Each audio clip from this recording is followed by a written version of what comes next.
Okay, hello and welcome back. Some multimeters have a thermometer which you can plug into, set to temperature setting and get a good reading. This is a type K, and on this specific multimeter, which costs about 250 quid, you get to read temperatures with this wire, and it is actually quite reactive.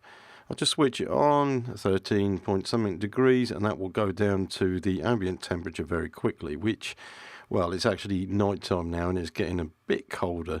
So we're on about 12 degrees centigrade. Now, to have a multimeter like this, yes, it costs you money. However, there is a life hack, if you like. This thing here, which is for use in the kitchen to check the temperature of your chicken inside when you're baking it.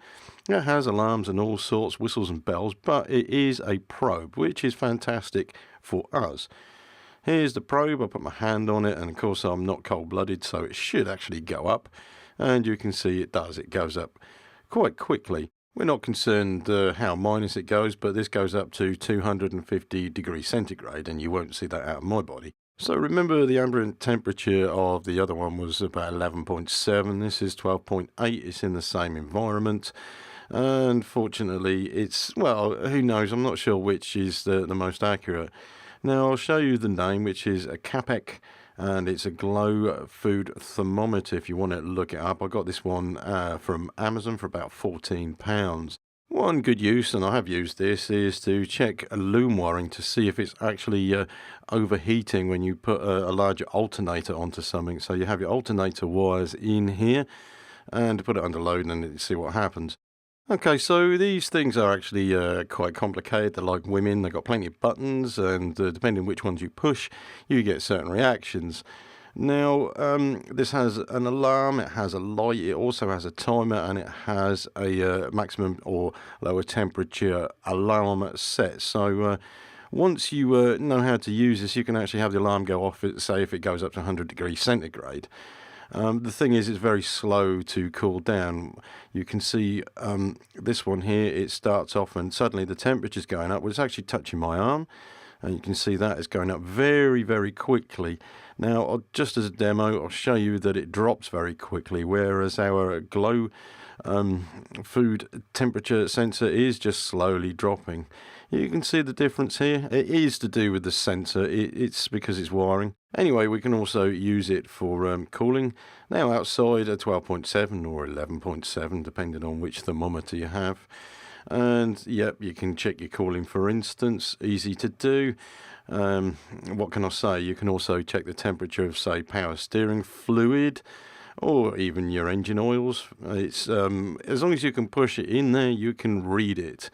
Okay, so obviously this engine is stone cold. It's been sitting there all day. But this probe here, it is quite versatile. Now, if you were to slip it into one of your radiator cooling hoses, you probably would actually get a decent enough reading. It is small enough to push into the radiator fins as well if you want to check the temperature top and bottom. Here's another quick little life hack. My mother used to have something called a quick unpick for undoing stitches. These are fantastic tools to have in your toolbox. And what we have here is a hell of a lot of black plastic. And this is a nice little Christmas present somebody has left us. This is a 300 TDI wiring loom. And the quick unpick will actually cut through this plastic. Now, some of the specialist tools, you'll actually find one exactly the same as this in your toolkit, but these are originally for drapers, I think they're called, which are seamstresses or whatever. But yeah, it cuts through plastic quite easily as long as you don't push it too hard.